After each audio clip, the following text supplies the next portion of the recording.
nukleotida. Untuk nukleotida sendiri merupakan salah satu senyawa terpenting dari sel. Nah, polinukleotida itu apa sih? Yaitu tadi ATGC. Gitu. Nah, asam nukleat juga diperlukan dalam berbagai fungsi penting dalam sel. Jadi DNA-RNA itu memiliki fungsi di dalam sel, antara lain sebagai penyimpan energi untuk digunakan dalam reaksi transfer fosfat yang umumnya dibawa oleh ATP, kemudian sebagai pembentuk sebagian dari koenzim penting, misalnya NAD+, NADP+, ada FAD, dan koenzim A. Lalu, dia juga berfungsi sebagai mediator proses-proses seluler penting, nah, seperti misalnya ada second messenger dalam sinyal transduction berupa CM, atau cyclic amplification.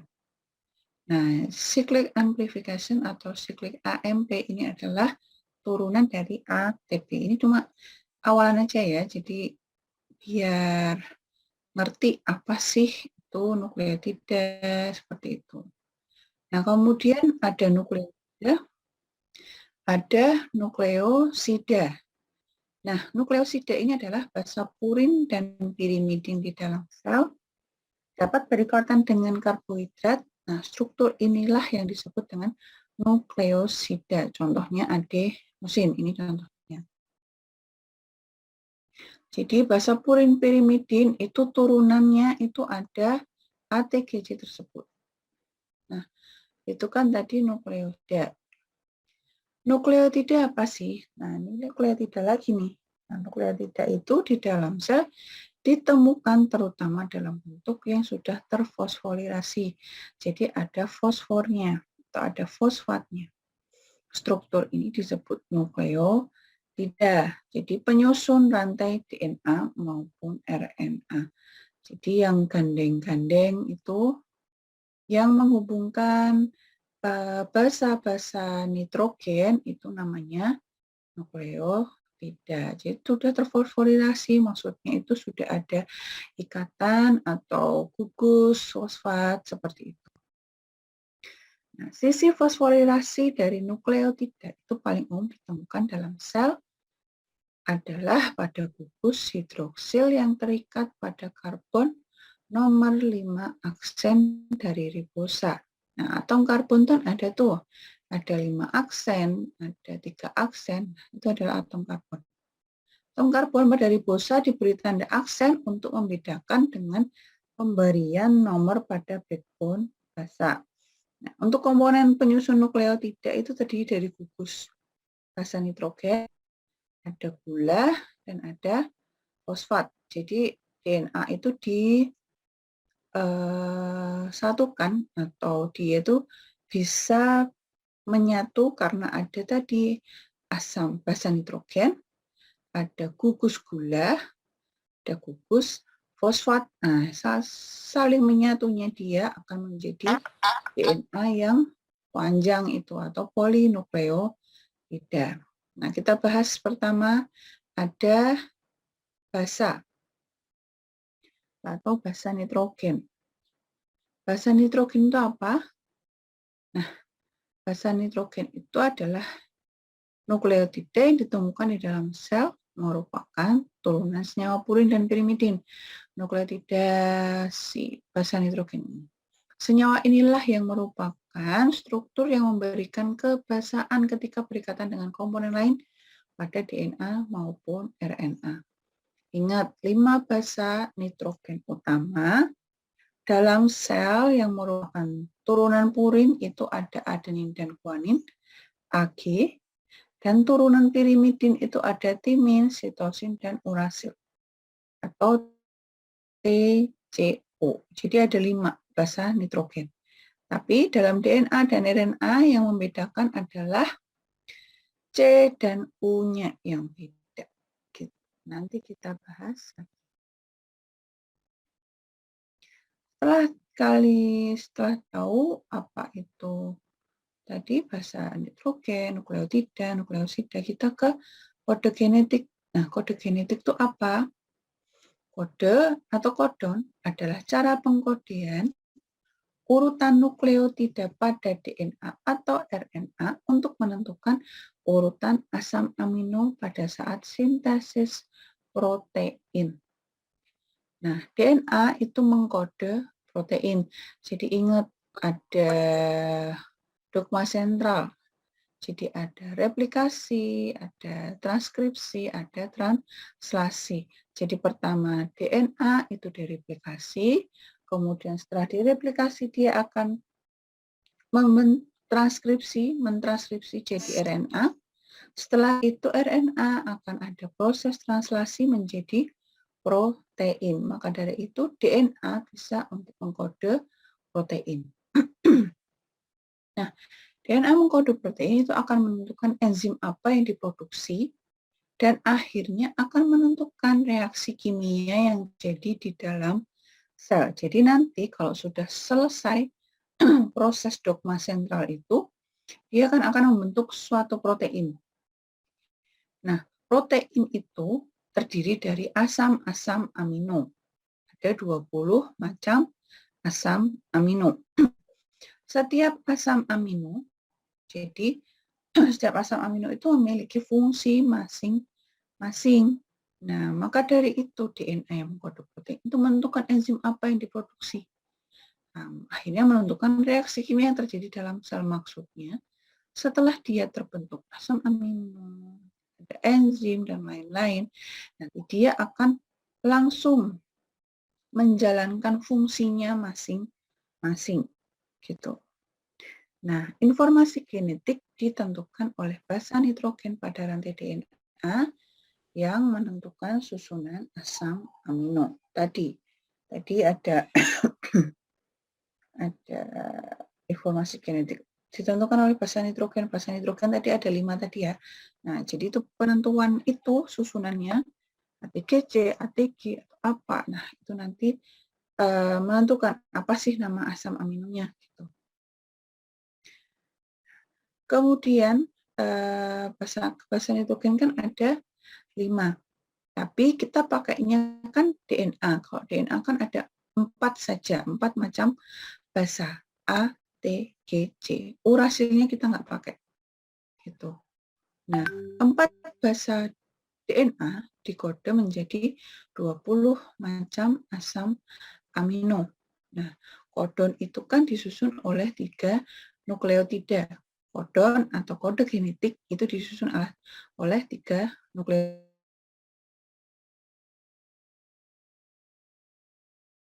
Sedangkan asam amino hanya ada 20 macam. Jadi ada beberapa kodon yang mengkode asam amino yang sama.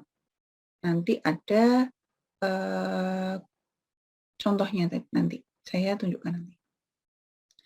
Fenomena ini, jadi fenomena kodon yang disusun oleh nukleotida menjadi 64 macam asam amino, ini dikenal dengan namanya genetik kode redundansi atau generasi. Genetik kode redundansi atau genetik kode generasi. Karena dia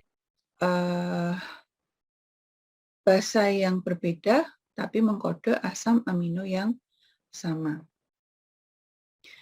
Nah, ada 64 macam kodon kan ya, diantaranya ada TAA, TAA pada DNA, UAA pada mRNA. Jadi ada UAA, ada TAA. Kemudian ada TAG, UAG pada mRNA. Dan ada TGA, UAG pada mRNA. Nah, ketiga kodon tersebut merupakan kodon terminasi karena tidak mengkode asam amino apapun. Kodon terminasi apa? Jadi stop kodon. Pada saat melakukan tubuh melakukan replikasi, transkripsi, dan translasi, itu ada yang namanya inisiasi, elongasi, dan terminasi. Proses itu pasti ada inisiasi, elongasi, dan terminasi. Nah, di akhir proses itu kan pasti ada terminasi. Saat terminasi itu pasti ada kode atau kode genetik atau kodon yang menstop semua kegiatan dari dogma sentral tersebut. Nah, mRNA RNA itu kan pada saat translasi. Nah, pada saat translasi itu ada yang namanya UAA, UAG, dan kok sama ya, UAA, UAG lagi. Ada 3 kodon atau yang dinamakan stop kodon. Nah, inilah nanti yang akan menstop proses dari translasi. Jadi nanti ada 3 kodon ini akan menstop translasi. Kodon ini tidak menentukan atau tidak mengkode asam amino apapun, karena dia hanya sebagai stop kodon untuk menstop proses terminasi pada translasi. Nah, sedangkan untuk proses translasi awal atau proses inisiasi itu ada AUG namanya. Nah, asam aminonya itu dinamakan metionin, itu sebagai kodon inisiasi. Jadi pemulaan translasi pasti harus memiliki AUG atau metionin. Itu pada saat proses translasi. Proses translasi seperti apa nanti ada yang akan menjelaskan lagi, dari dosennya siapa saya lupa. Bisa Bu Cici, bisa Bu April atau Pak Adit nanti akan menjelaskan tentang translasi. Jadi nanti ada stop kodon, ada kodon inisiasi ini untuk memulai dan mengakhiri proses translasi. Oke, kemudian setelah kita tahu apa itu kode genetik, jadi sudah ada gambaran dulu, kita beralih lagi nih, kita ke awal lagi. Apa sih DNA, apa sih RNA, kita mulai lagi nih. Saya perkenalkan lagi, DNA itu adalah polimer nukleotida ganda yang berpiling ke arah kanan, jadi muter ke arah kanan. Dia double helix, terdiri atas nukleotida dengan jumlah ratusan atau ribuan. Setiap nukleotida itu terdiri dari 1 gugus fosfat, 1 basa nitrogen, dan 1 gula pentosa. Jadi yang pertama itu gugus fosfat, dia berfungsi untuk mengikat molekul gula satu dengan gula yang lain. Jadi glukosa untuk gula pentosa. Dia harus diikat dengan gugus fosfat. Makanya ada fosforilasi tadi. Kemudian yang kedua ada basa nitrogen. Dibedakan menjadi 2, yaitu ada purin dan pirimidin, seperti tadi yang saya jelaskan. Nah, untuk basa purin, itu dia basa dengan cincin ganda. Kenapa dinamakan cincin ganda? Seperti yang terlihat pada gambar ini. Ini.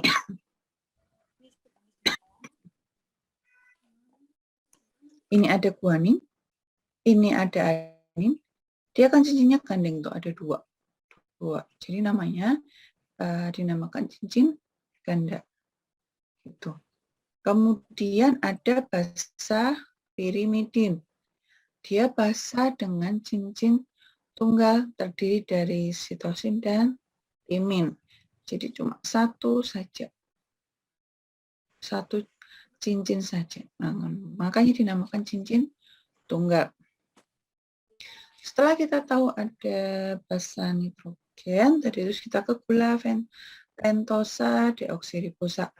Dia berfungsi untuk membentuk rangkaian gula fosfat yang merupakan kekuatan struktur double helix DNA.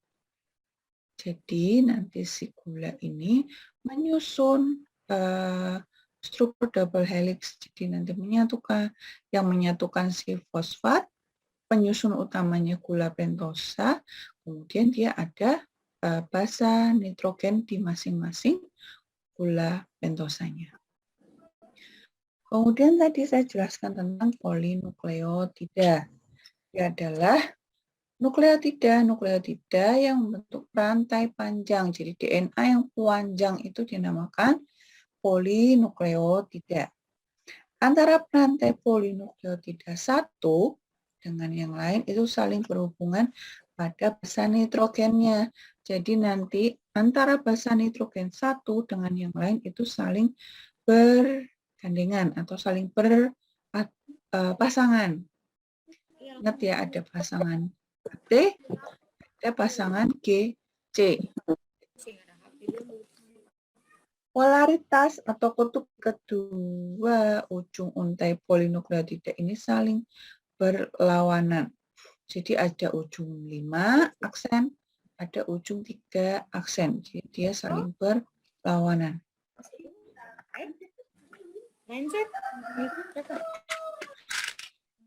Tolong di mute ya yang lain.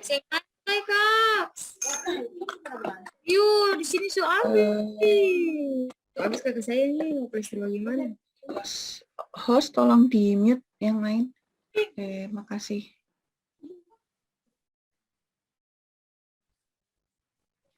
Oke, untuk pasangan basa, Ya. jadi fosfat dari suatu nukleotida akan membentuk ikatan fosfodiester dari nukleotida berikutnya. Jadi ikatan gula dengan fosfat itu disebut backbone gula fosfat. Jadi nanti fosfat itu kan yang menghubungkan antara basa-basa nitrogen yang ada gula-gulanya, gula pentosa tadi. Nah, pasangan-pasangan basa nitrogen ini yang akan menyatukan DNA menjadi helix. Antara pasangan basa nitrogen itu pasti ada purin dan pirimidin. Jadi G dipasangkan dengan C, A dipasangkan dengan T. Adenin dan timin ini membentuk dua ikatan hidrogen, jadi dua rantai gitu, atau dua ikatan. Guanin dan sitosin itu membentuk tiga ikatan hidrogen. Jadi contohnya seperti ini. Adenin dan timin, ikatan hidrogennya ada dua. Ini. Nah, kemudian guanin dan sitosin itu rantainya ada tiga. 1, 2, 3. Maka dari itu pentingnya mengetahui ikatan hidrogen ini untuk apa? Pertama, tentang guanin dan sitosin. Jadi kenapa kita harus tahu karena si hidrogen bonds atau ikatan hidrogen itu ada 3 pada guanin dan sitosin, itu bisa untuk menentukan primer atau pada saat kita mau mendesain primer, itu kan kita harus tahu jumlah dari guanin dan sitosin itu berapa. Karena kan ikatan hidrogennya ada 3. Jadi penting jangan terlalu banyak, tidak boleh lebih dari 50% guanin dan sitosinnya. Jadi, kalian kan mau PCR tuh. PCR itu kan kalian harus mendesain suatu primer dulu. Mendesain suatu primer. Pada saat mendesain suatu primer, itu kalian harus tahu ada GC enggak, ada guanin sitosin enggak. Mungkin guanin sitosin jumlahnya berapa? Itu enggak boleh lebih dari 50%. Jadi pentingnya ikatan hidrogen itu seperti itu.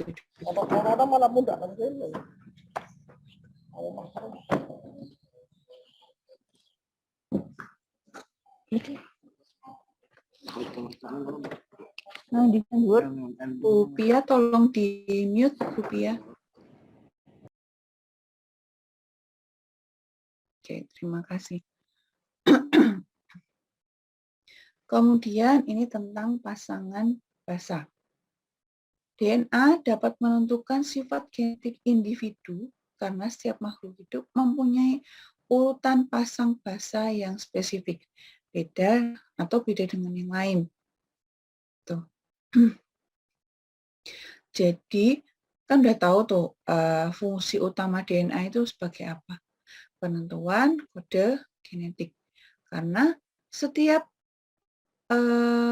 manusia atau setiap individu, hewan ya, hewan, tumbuhan atau yang lain, itu pasti memiliki pasangan bahasa yang spesifik beda dengan yang lain. Baik itu antara orang tua dengan anak, ataupun anak sendiri dengan saudaranya. Itu pasti ada yang berbeda. Tapi lebih banyak kemiripan memang, cuman adalah sedikit yang berbeda. Maka dari itu, sifat genetik itu sangat unik. Tidak mungkin setiap individu itu sama. Walaupun kembar ya, kembar identik. Kembar identik itu pasti ada sedikit saja pasang bahasa yang berbeda. Kita bisa melihatnya dari mana? Nah, kalau kita praktikum biasa kayak L4 dan lain-lain, nggak bisa. Kita bisanya pakai whole genome sequencing. Jadi kita tahu urutan pasang bahasa secara keseluruhan. Nanti bisa dibedakan. Itulah gunanya pasangan bahasa. Kemudian, perbedaan urutan bahasa antar individu dapat dilihat pada suatu sequence pada analisis DNA. Sequencing tadi ya yang saya jelaskan. Di sequencing itu nanti kita bisa lihat urutan pasang bahasa kita, atau mungkin suatu hewan, tumbuhan atau yang lain yang kalian ingin ketahui. Kemudian terdapat suatu keteraturan jumlah timin dan timin hampir sama dengan adenin, jumlah sitosin hampir sama dengan guanin karena kan mereka saling berpasangan gitu. Makanya mereka jumlahnya hampir sama.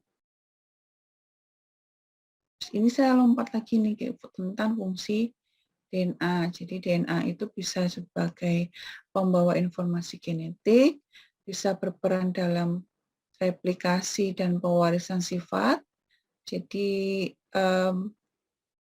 anak itu pasti mewarisi sifat dari ayah dan ibunya seperti itu. Karena ada DNA atau susunan pasang bahasa yang hampir sama. Lalu tentang ekspresi informasi genetik. Lalu sebagai fungsinya yang lain itu sebagai heterokatalis, yaitu kemampuan DNA untuk dapat mensintesis senyawa lain. Tapi ini agak jarang ya. Jadi fungsi DNA yang ini jarang dibahas di penelitian-penelitian, itu masih jarang dibahas. Biasanya sih tentang pembawa informasi genetik.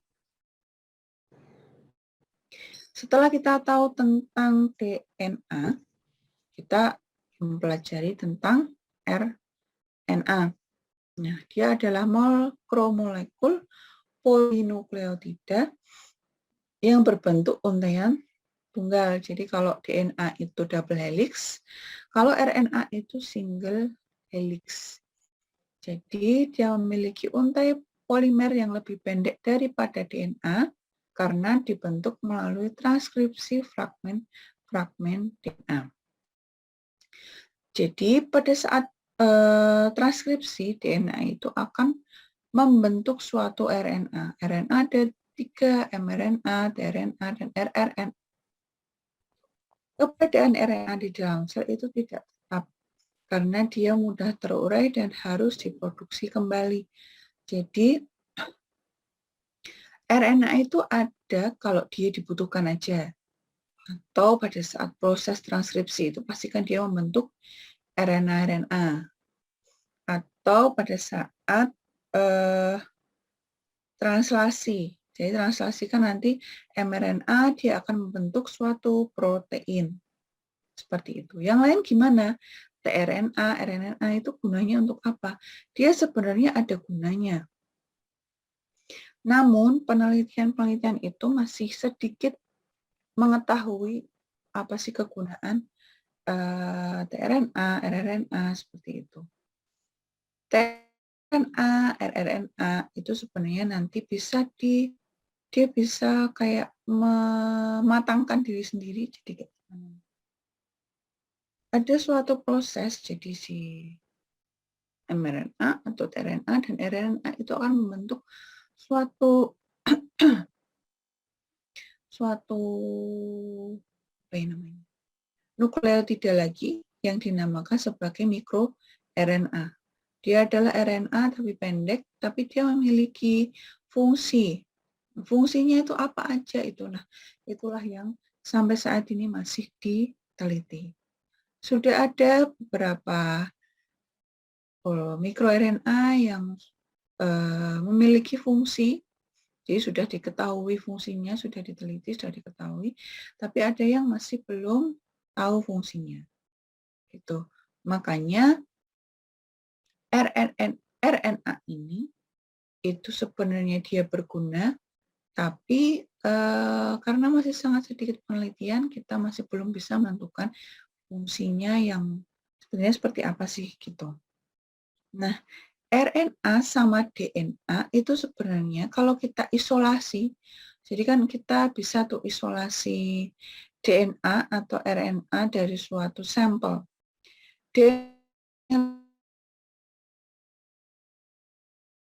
Nah, RNA itu dia mudah terurai atau tidak stabil. Jadi kalau pada saat isolasi DNA dan RNA, kita harus lebih hati-hati pada saat mengisolasi RNA karena dia bisa mudah terurai gitu. Makanya virus RNA, DNA itu mudah ditaklukkan gitu ya, mudah ditaklukkan yang DNA daripada RNA karena dia udah single helix, mudah terurai, tidak stabil. Nah, itu kalau penelitian kan lebih susah gitu aja. Kemudian untuk komponen RNA sekarang. Komponen RNA itu hampir sama dengan DNA, jadi ada gula ribosa, tadi pentosa ya kalau DNA, kemudian ada gugus fosfat juga, serta ada basa nitrogen. Nah, tadi kan kalau basa purin, guanin adenin. Pirimidin untuk DNA kan ada T sama C. Nah, kalau pirimidin di RNA itu ada U dan C, urasil dan sitosin. Untuk perbedaan basa nitrogen RNA dengan DNA itu sebenarnya ada di sini aja sih. Dia hidrogen saja, tapi dia hidrogen dan karbon kalau di DNA. Kalau di urasil atau di RNA itu hanya hidrogen saja. Makanya namanya berbeda. Kemudian untuk perbedaan dan persamaan DNA. Jadi DNA itu memiliki basa purin yang sama, pirimidinnya yang beda. Kemudian gula pentosanya berbeda, deoksiribosa dan 2-deoksiribosa RNA. Kemudian ikatan fosfodiesternya sama-sama ada, ikatan hidrogen DNA ada, RNA tidak ada karena kan dia single helix.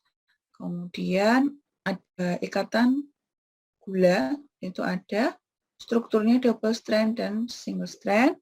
Untuk macam DNA kromosom ada di inti sel, DNA mitokondria ada di mitokondria. Jadi atau dinamakan DNA ibu biasanya kalau DNA mitokondria. Kemudian RNA itu ada 3, ada mRNA, tRNA, dan RNA. mRNA itu ada di inti sel, tRNA ada di sitoplasma, RNA itu ada di ribosom. Nah, setelah kita tahu DNA dan RNA, kita pindah ke kode genetik lagi. Jadi agak, ini saya nyusunnya mungkin harusnya tadi pengenalan DNA RNA dulu, baru kode genetik ya. Nah, ini adalah nama-nama kode genetik. Nama-nama kode genetik secara universal. Jadi secara umum itu asam amino kan ada 20. Kemudian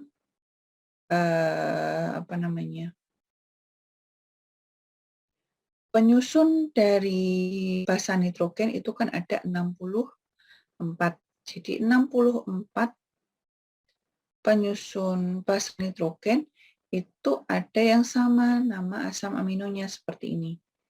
Leusin ada 3 ada 4 basa nitrogen. Treonin juga ada 4 basa nitrogen. Lisin ada 2 basa nitrogen susunannya. Kemudian itu kan yang nama-nama asam amino. Nah, untuk yang stop codon tadi ada UAA, UAG, dan UGA yang tidak ada nama asam aminonya. Kecuali yang ini yang start codon atau codon inisiasi, itu namanya metionin, jadi AUG, dia tidak ada yang menyamai, jadi dia cuma satu. Metionin ya AUG sebagai start codon untuk ini translasi tadi. Kemudian ada beberapa aspek yang perlu kita ketahui tentang kode genetik. Kode genetik itu sifatnya tidak saling tumpang tindih atau non-overlapping kecuali pada kasus tertentu. Maksudnya tumpang tindih itu dia tidak mungkin saling berpasangan tapi nggak mungkin saling tumpang tindih itu sama gitu, nggak mungkin. Jadi pasti kan kalau pasangan itu pasangannya beda. Kemudian tidak ada selat atau gap di antara kodon satu dengan yang lain. Tidak ada koma di antara kodon. Tadi kan AUG jelas gitu ya. UGA jelas. Ini nggak ada koma, nggak ada jeda. Kemudian kodon itu bersifat degenerat. Artinya adalah ada beberapa asam amino yang lebih dari satu kodon, seperti yang saya jelaskan tadi. Kemudian, secara umum, bersifat hampir universal, karena pada beberapa organ jasad tinggi, ada beberapa kodon yang berbeda dari kodon yang digunakan pada sitoplasma. Maksudnya organ jasad tinggi itu kayak hewan mamalia, atau manusia, itu kan jasad tinggi. Kalau jasad yang rendah itu kayak bakter, seperti itu.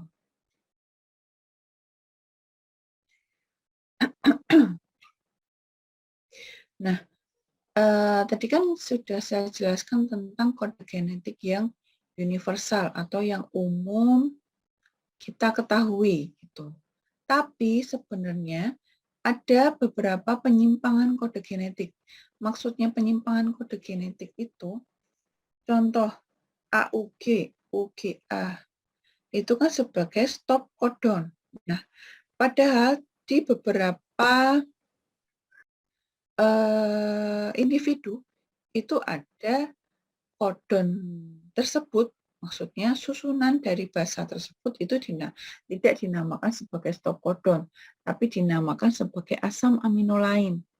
Contoh, mitokondria pada Drosophila. Drosophila itu adalah nyamuk yang biasa menghinggapi pisang yang kecil-kecil itu loh, itu namanya Drosophila. Nah, itu dia memiliki kodon, ada UGA, ada AGA dan AAG, ada AUA. Jadi UGA itu kan pada sistem universal itu dinamakan sebagai stop codon. Tapi pada si mitokondria Drosophila, kodon ini dinamakan sebagai asam amino triptofan. Jadi dia agak beda dengan yang universal tadi. Begitu pula pada mitokondria yang lain. Jadi sumber mitokondria yang lain itu ada yang beda-beda. Contoh pada nukleus protozoa di intistalnya ada kodon UAA dan UAG. Itu maknanya pada sistem universal itu sebagai stop codon, tapi pada nukleus si protozoa itu dibaca sebagai glutamin. Jadi agak beda. Nah, ini dinamakan sebagai penyimpangan kode genetik. Kita udah tahu nih apa sih kode genetik, apa sih DNA, RNA, dan yang lain. Kemudian kita pelajari lagi tentang ini selain saya jelaskan tentang maksud dari kode genetik, saya juga akan menjelaskan tentang pengenalan. Jadi pengenalan ini apa sih enhancer, ini apa sih apa namanya ini? Nama-nama ini apa? Ini disebut apa? Nah, ini nanti akan kalian ketahui, maksudnya akan kalian pelajari lebih dalam pada saat pelajaran berikutnya, maksudnya di materi berikutnya ini nanti akan kalian kenal. Jadi pada saat dijelaskan tentang proses transkripsi, translasi, itu pasti nanti akan ada yang menjelaskan tentang apa sih enhancer, apa sih gen, apa sih promoter, apa sih. Nah, itu saya beritahu di awal dulu, ini maksudnya apa. Nanti pada saat penjelasan di proses-proses aplikasi, transkripsi, translasi, itu sudah tahu apa sih enhancer, promoter, seperti itu. Nah, kita bahas dulu tentang enhancer. Jadi, ekspresi beberapa gen tertentu itu dikendalikan oleh elemen spesifik yang dikenal dengan nama enhancer. Jadi, pada kode genetik yang saya jelaskan ini, selain menjelaskan tentang kode genetik, juga menjelaskan pengenalan tentang kata-kata yang asing gitu ya. Nanti pada saat penjelasan materi berikutnya sudah nggak asing lagi apa sih yang saya sebutkan itu apa. Enhancer ekspresi beberapa gen tertentu yang dikendalikan oleh elemen spesifik.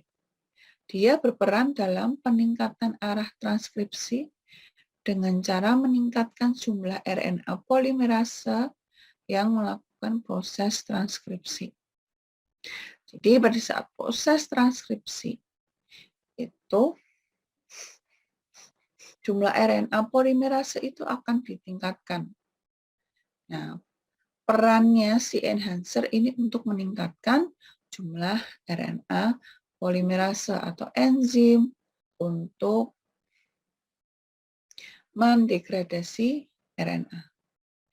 Enhancer ini tidak terletak pada lokasi yang spesifik karena beberapa enhancer itu terletak di sebelah hulu atau upstream atau sebelah hilir atau downstream. Jadi titik awal transkripsi. Upstream, downstream itu apa sih? Upstream itu awal mula. Jadi setiap proses replikasi, transkripsi, translasi itu ada permulaan dan ada akhiran. Permulaan dinamakan hulu atau upstream. Akhir proses itu dinamakan hilir atau downstream. Gitu. Enhancer pertama kali ditemukan pada DNA virus SV40 di daerah dekat titik awal replikasi atau ORI. Titik awal replikasi itu dinamakan ORI atau origin of replication. Enhancer juga terdapat di gen eukariot, jadi berikatan khusus dengan suatu protein. Nah, ini ya, jadi enhancer itu ada di sini. Dia itu sebelum mulai adanya proses replikasi, transkripsi, translasi itu, di awalnya itu ada enhancer dulu. Gitu. Kemudian kita mengenal adanya gen. Gen itu apa sih? Tiga bagian utama dari gen itu adalah daerah pengendali atau regulatory region yang secara umum disebut promoter. Kemudian ada bagian struktural dan bagian terminator. Jadi pada gen itu memiliki tiga bagian ini. Daerah awal yang promoter, ada bagian struktural dan terminator. Promoter itu apa? Jadi bagian gen yang berperan dalam mengendalikan proses transkripsi gen struktural.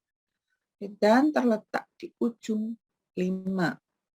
Jadi kalau kita melakukan suatu transkripsi itu mulanya itu dari ujung 5 dulu, atau ujung 5 aksen, bukan dari ujung aksen. Ujung 3 aksen itu biasanya terminasi atau akhiran dari proses transkripsi. Kemudian promoter ini memiliki beberapa sekuen elemen pendek. Jadi dia kurang dari 10 hesper atau 10 pasang basa. Bagian promoter adalah bagian gen tempat awal perlekatan enzim RNA polimerase yang melakukan transkripsi bagian struktural. Jadi susunannya itu ada 3, promoter, bagian struktural, dan terminator. Tadi ya terminator tadi ya. Nah, si promoter ini adalah perlekatan enzim awal, jadi enzim RNA polimerase ini melekat dulu di promoter, baru nanti akan melakukan transkripsi di bagian struktural. Kemudian sebentar. Nah, di promoter itu ada yang namanya Pribnow box atau Tata box.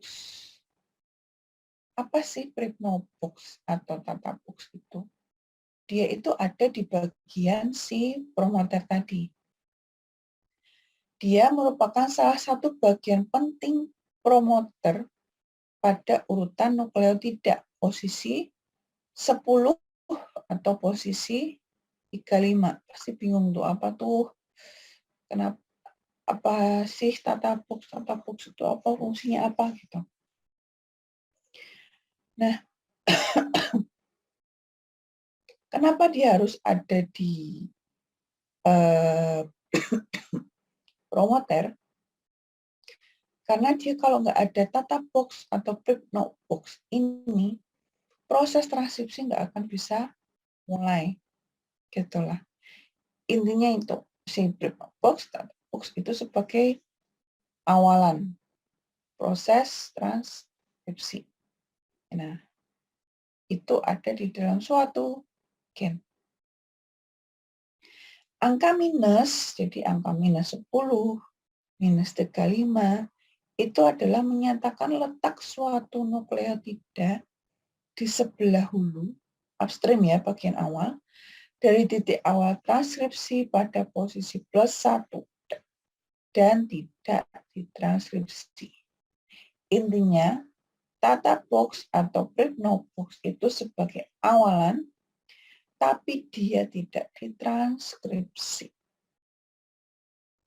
Analisis terhadap 100 gen itu menunjukkan bahwa posisi minus 10 dan minus 35 itu terdapat urutan nukleotida konsensus atau elemen-elemen promotor inti. Nah, posisi minus 10 itu susunannya ada TATAAT. Posisi minus 35 itu ada TTGAC. Nah, urutan nukleotida tersebut tidak memiliki kekhasan. Jadi tidak khas gitu ya. Pengubahan jarak kedua kotak tersebut akan mengakibatkan perubahan atau kekuatan promoter. Jadi kalau jaraknya minus 10, minus 35, itu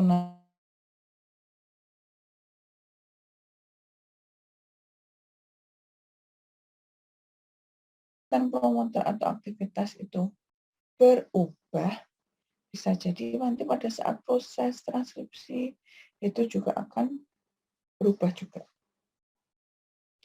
Jarak optimum antara kedua kotak adalah 17 nukleotida. Jadi antara kedua kotak tadi, kedua kotak minus 10 dan minus 35 itu jaraknya optimalnya 17.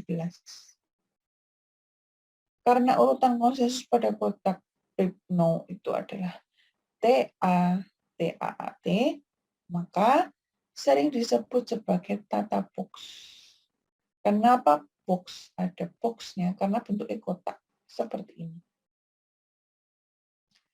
Jadi ini tadi ya elemen hulu ada enhancer. Setelah enhancer itu kan ada promoter.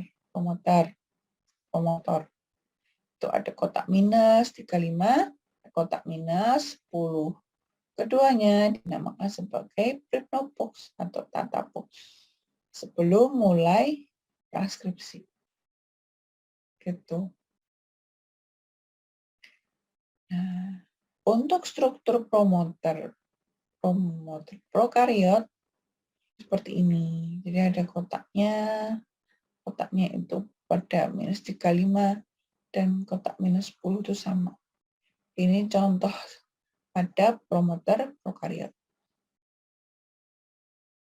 Nah, kita kan udah tahu tuh ada enhancer, ada promoter, ada gen struktural. Nah, gen struktural itu ada di mana? Dia di tengah sini. Dialah nanti disinilah proses transkripsi terjadi. Gen yang terletak di sebelah hilir dari promoter, yaitu hilir itu agak ke kanan, dari lebih ke dalam lagi sebelum akhiran, sebelum terminator. Bagian ini mengandung DNA spesifik yang akan ditranskripsi. Jadi nanti di bagian struktural inilah ada DNA yang spesifik atau kode-kode genetik yang spesifik yang akan ditranskripsi. Jadi nanti dia akan dirubah menjadi RNA. Disinilah letaknya. Kemudian ada terminator. Terminator itu di sebelahnya lagi setelah bagian struktural. Bagian terminator itu adalah bagian gen yang terletak di sebelah hilir dari gen struktural. Jadi agak ke kanan lagi ya. Setelah bagian struktural itu ada terminator, yaitu akhiran atau proses akhir dari transkripsi. Berfungsi memberikan sinyal pada enzim RNA polimerase agar menghentikan proses transkripsi. Jadi pada saat di terminator ini harusnya proses transkripsi sudah di stop. Enzim RNA polimerase juga harus sudah dihentikan biar tidak ada proses lagi, tidak ada pengubahan DNA menjadi RNA lagi, gitu. Untuk contoh nih pada bakteri E. coli, sinyal terminasi transkripsi itu dicirikan oleh struktur hairpin atau loop yang kaya akan guanin dan sitosin yang terbentuk pada molekul RNA hasil transkripsi. Bentuknya seperti apa? Nanti ada gambarnya. Proses terminasi itu dikelompokkan menjadi dua. Ada row independen, dia terminasi ditentukan oleh urutan nukleotida tertentu, dan ada row dependen, ditentukan oleh suatu protein. Jadi ada dua.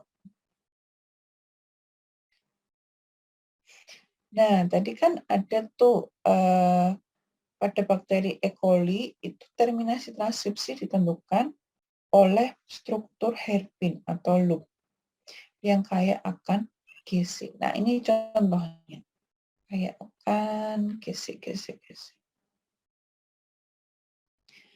Ini pada prokariot struktur batang yang kaya akan GC. Bentuknya itu seperti loop atau hairpin, jadi melingkar seperti ini. Ini nanti ada di terminator, jadi proses akhir dari transkripsi.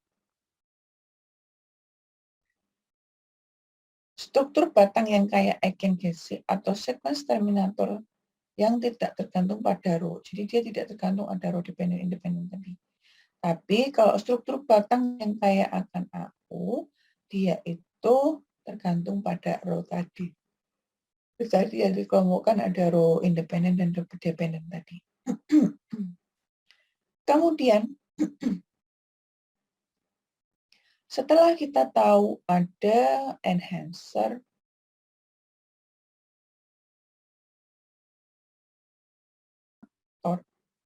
di akhir-akhir itu ada lagi yang namanya polyetel.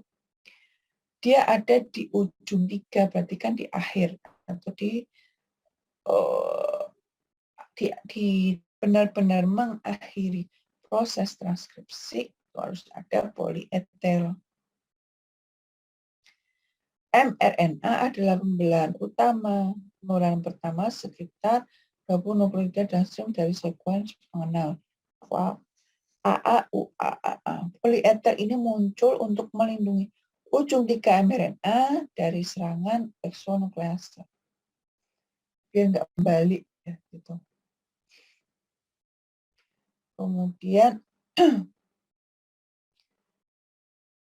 RNA primer transcription ini ya, RNA primer transcription. Kemudian setelah proses, nah itu kan dari ujung 5 ke ujung 3. Di akhirnya itu ada polyetel gitu.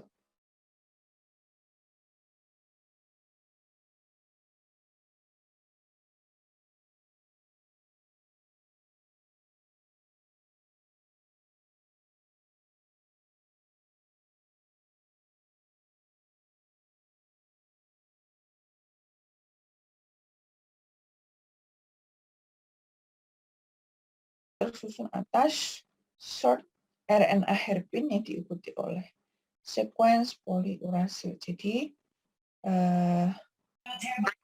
terminator, jadi akhir dari proses transkripsi itu ada juga namanya poliurasil. Ada polyetel dan poliurasil. Fungsinya beda. Kalau tadi dia men-stop benar-benar biar nggak ada transkripsi lagi. Nah, poliurasil ini kalau dia ingin mempause suatu transkripsi atau pada saat jeda, jadi ada jedanya, RNA itu akan menggulung gitu kayak gini, jadi bentuknya kayak hairpin seperti ini. Dia gulung gitu, yang dimana dia akan menghasilkan disosiasi RNA dari DNA template dan terminasi pada post transkripsi. Tapi dia jeda. Kalau jeda berarti nanti kalau mau diteruskan bisa. Nanti tinggal si hairpin itu akan membuka dan proses transkripsi akan berlanjut. Terminator pada transkripsi biasanya ditemukan di akhir gen pada bakteri. Sinyal akhir salinan mRNA. Biasanya ada di bakteri poliurasil ini. Untuk ini repetitive sequence, jadi repetitive DNA itu ini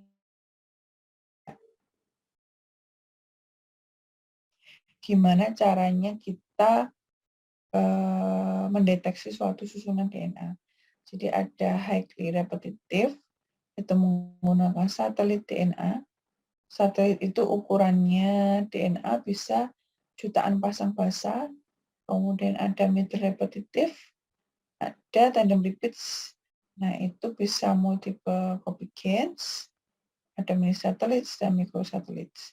Ini adalah contoh-contoh atau nama metode pada saat kita ingin mengetahui susunan DNA. Kemudian sudah tahu enhancer, promoter, gen struktural, dan terminator. Nah, tadi kan ada tuh yang namanya exon, intron. Exon itu apa, intron itu apa sih gitu. Tadi kok ada kotak-kotak, ada tulisan exon, ada tulisan intron.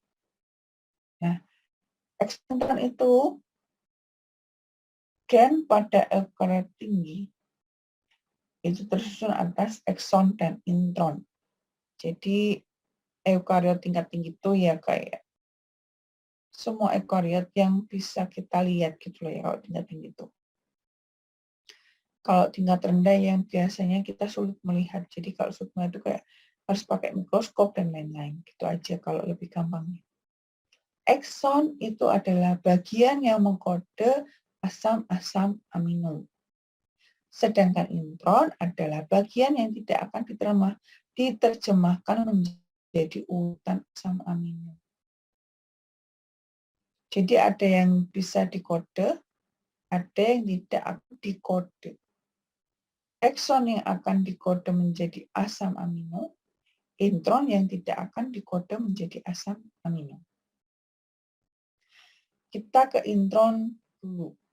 Intron itu adalah bagian yang tidak berkode dari prekursor mRNA atau pre-mRNA.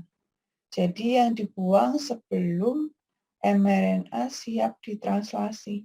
Pada saat proses transkripsi kan jadi mRNA, tRNA, dan RNA. Nah, di susunannya itu, susunan mRNA itu, ada yang dinamakan intron dan ekson.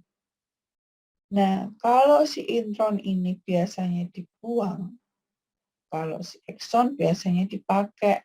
Jadi, nanti dipakai untuk proses translasi jadi protein. Intron prokariot itu kadang ditemukan di tRNA dan rRNA. Ketika intron dibuang dari mRNA, itu hasilnya adalah ekson. Ukuran intron itu berbeda setiap individu. Jadi setiap individu itu pasti memiliki kekhasan sendiri-sendiri. Hasil transkripsi yang sering kali membawa sekuen yang terdapat di bagian ORF atau di bagian non-translated 5 aksen atau 3 aksen region. Jadi dia hasil transkripsi ya dari open reading frame atau di bagian 5 aksen dan 3 aksen. Dia secara bertahap, intron ini terbentuk dan ekson akan digabungkan membentuk mRNA yang siap untuk ditranslasi menjadi protein. Jadi kalau intron itu dibuang, ekson digabungkan, membentuk mRNA siap untuk proses translasi. Kemudian fungsi dari intron itu apa? Dia itu untuk mengatur aktivitas gen dalam setiap tahap pertumbuhan dan perkembangan suatu organisme melalui kontrol ekspresi gen. Sebenarnya itu intron itu ada gunanya, tapi kenapa dibuang gitu ya? Padahal dia bisa untuk mengatur aktivitas gen dalam setiap tahap pertumbuhan dan perkembangan. Kemudian fungsi kedua dari intron adalah dia adalah struktur stabil, memungkinkan intron dapat melindungi pre-mRNA dari degradasi enzim. Jadi nanti kan ada tuh mRNA yang masih pre, kalau masih pre itu belum matang, nanti intron bisa melindunginya. Gitu. Kemudian fungsi ketiga menghasilkan variasi fenotip dengan mengatur atau memfasilitasi transposisi dari ekson. Kemudian fungsi keempat mengaruhi peran dalam pengaturan sintesis protein. Padahal sintesis protein itu tidak memerlukan intron, hanya memerlukan ekson saja. Tapi si intron ini masih peran dalam pengaturan sintesis protein tersebut. Kemudian ada, setelah intron ada ekson, itu adalah rangkaian asam nukleat yang menggambarkan bentuk dari RNA sesudah bagian awal dari RNA molekul. Ekson dapat menunjukkan rangkaian dalam RNA, ekson dapat menunjukkan rangkaian dalam DNA atau transkripsi RNA. Nah ini ya, jadi dia ada ekson, ada intron pada saat proses transkripsi. Jadi setelah transkripsi, nanti si intron dibuang, tinggal ekson saja yang masih proses transkripsi. Dia ini ada polyethyl untuk men-stop tadi. Kemudian intron dibuang, jadi ekson semua. Setelah ekson semua, ini jadi mature RNA transkrip yang siap untuk ditranslasi. Oke, untuk materi pertama saya sudah selesai. Ada yang ingin ditanyakan sebelum lanjut ke materi kedua?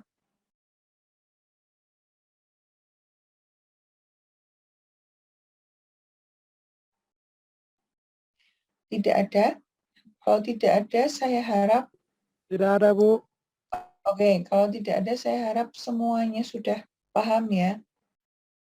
Kita istirahat dulu 5 menit, jadi nanti saya mulai jam 9:20.